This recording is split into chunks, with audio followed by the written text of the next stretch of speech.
Salut tout le monde, bienvenue dans ce premier podcast de la chaîne Le Monde de Lumpy. Il y a quelques jours, je vous ai demandé de me poser vos questions afin que j'y réponde en vidéo ou lors d'un live. J'ai reçu quelques questions, dont une qui est relativement intéressante, qui mérite un développement justement. Et un petit peu plus tard, j'ai demandé si vous souhaitiez une réponse en vidéo ou une réponse lors d'un live. Pour le coup, je vais utiliser le format podcast qui va pouvoir se visionner en vidéo et également en audio pour les personnes qui sont en voiture ou je ne sais quoi. On va donc commencer tout de suite avec Marty McFly qui me pose la question suivante. Quelles sont les choses les plus insolites que tu aies vues dans les vides-greniers? Bagarres, accidents, des prix très bas pour des trésors, etc. J'ai rien vu de particulier. Comme tu le sais, parce que tu suis la chaîne, tu sais que j'ai trouvé quand même des trésors, de très gros trésors, notamment un Game & Watch que j'ai réussi à avoir à 5 €, que je n'ai pas négocié, que la personne m'a vendu 5 €. Alors c'est assez marrant parce que ce Game & Watch, il fait débat sur la chaîne, parce qu'il y a toujours les haineux qui disent que... Alors j'ai eu le cas d'un mec qui m'a dit joli montage, la scène est montée. Alors je rassure tout le monde, non, la scène n'est pas montée.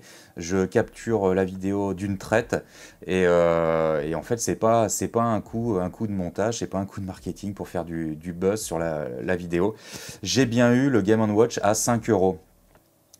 La personne ne savait visiblement pas le prix que ça valait vraiment, mais après, donc je me suis fait allumer forcément là-dessus parce que je l'ai acheté 5 € et que je suis un gros malhonnête de ne pas l'avoir acheté plus cher. Après, j'ai quelqu'un qui a pris ma défense, notamment c'est sur TikTok en fait que les gens sont les plus haineux. J'ai quelqu'un qui a pris ma défense, qui a dit... en fait, le bon prix en brocante ou le bon prix en vide-grenier, c'est simplement le prix qui est pratiqué par la boutique ou par le vendeur. J'ai envie de dire que c'était la meilleure réponse qui pouvait être faite vis-à-vis de cette personne qui était un petit peu virulente. Effectivement, moi, si on m'annonce un prix qui est bas pour un truc qui est vraiment super cool, je ne vais pas m'amuser à dire « Ah non, je te l'achète plus cher ». Alors ça, c'est quelque chose que j'ai déjà fait avec des enfants qui méritaient que je donne quand même un peu plus. Je ne le fais pas à chaque fois. Je ne le fais pas forcément quand il y a les parents à côté, parce que les parents surveillent les enfants. Si les parents disent OK pour le prix, ben, j'y vais comme ça. Et voilà comment je fais quand je négocie sur les brocantes. Sur des trucs, je sais pas, des bagarres, non, j'ai rien vu de particulier, j'ai pas vu d'incident.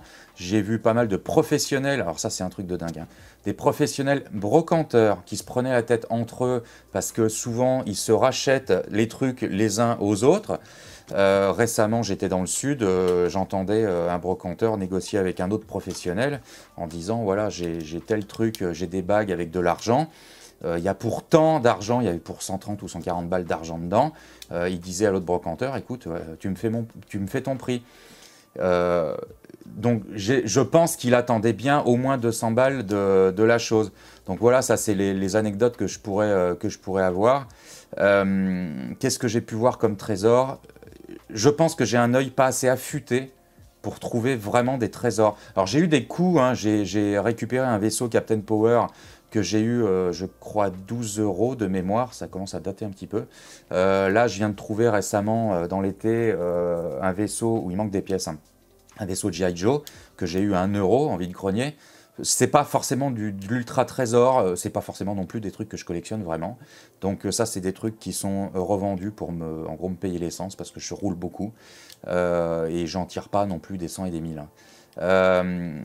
J'aimerais bien, alors par contre en parlant des trésors, j'aimerais bien avoir un œil un peu plus affûté pour pourquoi pas trouver des trésors de brocante et pas forcément des trésors, des jouets ou des trucs vintage liés aux jouets. Pourquoi pas des tableaux aussi, avoir un œil assez affûté pour dire tiens, cet artiste me dit quelque chose, je pense que c'est un vrai, je prends. Et puis peut-être spéculer sur des tableaux que je pourrais éventuellement trouver sur des vides-greniers ou des brocantes. Voilà, j'espère avoir répondu à ta question, Marty McFly, et merci de me l'avoir posée. Je passe ensuite à Road Trip Life, qui est un aficionado de la chaîne, qui communique beaucoup dans les commentaires, qui est très cool, qui fait pas mal de collections. Je crois que c'est un pro de la mob et des road trips, un truc comme ça. Sa boutique, je crois qu'il fait de la pièce pour Mob. C'est super classe. Est-ce que tu collectionnes les figurines NECA? Et si oui, nous présenter ça en vidéo. Non, je ne collectionne pas les NECA parce que c'est quand même un gros investissement. C'est aussi un investissement en termes de place. Vous le savez quand vous suivez mes vidéos, vous savez que j'ai une place très limitée au studio. Je suis en train de le déménager, plus ou moins là. J'ai acheté un container pour stocker du matériel, notamment les boîtes vides et des choses comme ça. Les boîtes que je garde pour le matériel parce que quand je le revends, au moins je remets ça tout propre et les acheteurs aiment bien racheter du matériel vidéo quand il y a les boîtes. Voilà. Donc ce container va me permettre de vider en partie, en substance, j'allais dire, le studio.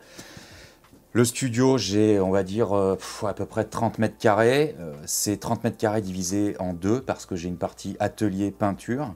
Je vous dis sincèrement que je ne suis pas hyper bien dans le studio parce que je voudrais vraiment avoir au moins 30 mètres carrés dédiés qu'au studio. Je vous ai déjà expliqué que j'aimerais avoir un studio tournant où quand je parle de jouets, j'ai un fond avec des jouets dans le dos.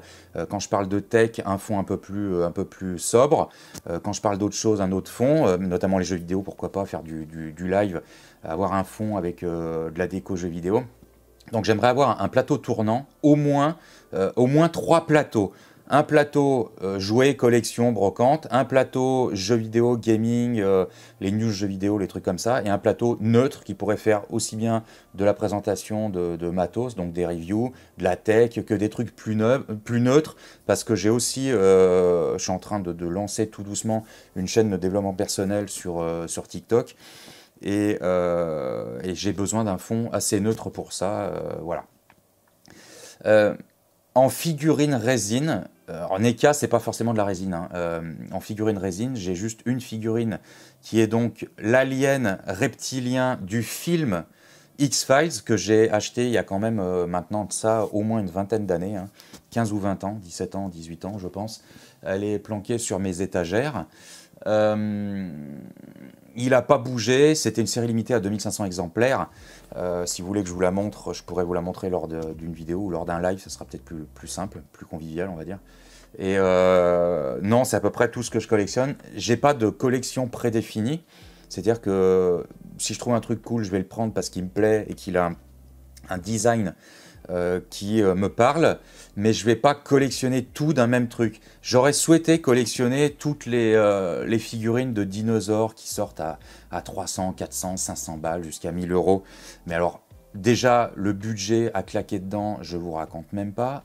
Quand on voit la taille des dinos, qui est de l'ordre de minimum 30 à 40 cm jusqu'à certainement 60 ou 70 cm pour les plus grosses pièces, il faut une place de malade. C'est pareil, l'aspect de collection, j'ai envie de dire, si elle profite qu'aux collectionneurs, je trouve ça un peu... c'est presque injuste. Donc j'ai un projet qui va beaucoup plus loin que ça, que j'aimerais mettre en place. Il faut que la chaîne craque ou que mes business craquent, et on verra si je peux mettre ça en place. Parce que c'est quelque chose qui me tient à cœur, et pourquoi pas partager mes collections sous forme, pas de musée, mais pourquoi pas sous forme de parc d'attractions, voire petit au début et agrandir la chose. C'est un projet que j'ai en tête depuis au moins une dizaine d'années, qui n'était pas forcément lié à mes collections et qui est en train de mûrir au fil du temps. Et voilà, les tenants et les aboutissants de ce que pourrait devenir le monde de l'Umpy. Voilà, donc ça c'est le petit scoop. Je vais répondre, donc merci Road Trip Life pour cette question. Je vais répondre à Christophe Lalu, qui est aussi un fervent commentateur, hein. Il commente beaucoup sur les vidéos que je poste sur la chaîne. Donc Christophe nous dit, comment vois-tu la chaîne dans, on va dire, 1 an? Va-t-elle te permettre d'avancer dans un ou plusieurs projets ou encore plus loin? Perso, j'aimerais qu'elle te permette de déboucher sur un truc de malade et te permettre de te poser, mais vraiment poser, que tu n'aies plus à bosser comme un malade, tout simplement la vie. Alors déjà Christophe, ta bienveillance est extrêmement touchante en fait. Effectivement, c'est pas faute de travailler, hein. Vraiment c'est pas faute de travailler. Il faut que je garde une motivation exemplaire, qu'il faut que je garde une dynamique exemplaire pour, je ne vais pas dire essayer, parce que essayer, c'est en partie admettre qu'on peut échouer. Donc il faut que je garde cette motivation et cette dynamique exemplaire, m'y tenir tous les jours, même les jours où c'est un peu blabla, eh ben écoutez, il faut y aller quand même. Comment je vois la chaîne? Eh bien écoutez, sincèrement, d'ici fin d'année, j'aimerais bien qu'on arrive au moins à 6000 abonnés. Je pense qu'on va les faire parce que les 5000 sont pas très loin. Je suis à plus de 4200 au 24 août. Je pense qu'on va arriver vers les 6000. On peut éclater les scores très vite en fin d'année. Ça, c'est des projections que j'ai par biais de Social Blade. On peut éclater les scores très très vite en fin d'année si j'arrive à trouver du contenu qui va surfer sur la vague. Ça peut surfer sur Halloween, ça peut surfer sur la vague, je sais pas, de Noël, tous les jouets, les choses comme ça. Donc il y a des partenariats qui sont en train de se mettre en place avec, avec différents partenaires. Pas mal de reviews tech. J'ai eu une collab qui a été faite avec Synco, donc matériel audio. J'ai donc fait une review, j'ai testé le matériel de micro-cravate. On m'a envoyé le matériel gratuitement et du coup ça m'a permis de faire la review. J'ai revendu les micros derrière parce que je suis déjà équipé et j'en avais pas d'intérêt d'avoir ça et que ça dorme dans un coin. Vraiment, ça allait dormir dans un coin. J'en avais aucune utilité parce que j'ai un autre kit micro, un Rode et ça c'est pareil, je l'utilise même plus. Donc vous voyez, stocker pour stocker, ça m'intéresse pas. Donc voilà,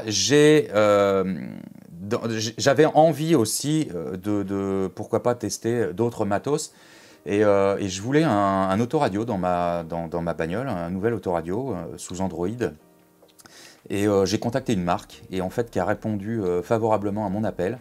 Et je vais tester un autoradio dans les jours qui viennent. J'attends juste une pièce, un encadrement pour l'encastrer dans mon tableau de bord.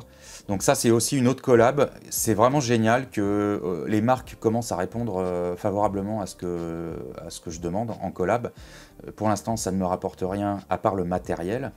Et ça, c'est déjà énorme. C'est déjà énorme. Ma femme n'a de cesse de me dire t'imagines où tu en es depuis un an? Alors, un an, pas tout à fait, parce qu'au 24 août, je n'avais pas relancé la chaîne. La chaîne s'est relancée, on va dire, à peu près à la mi-septembre.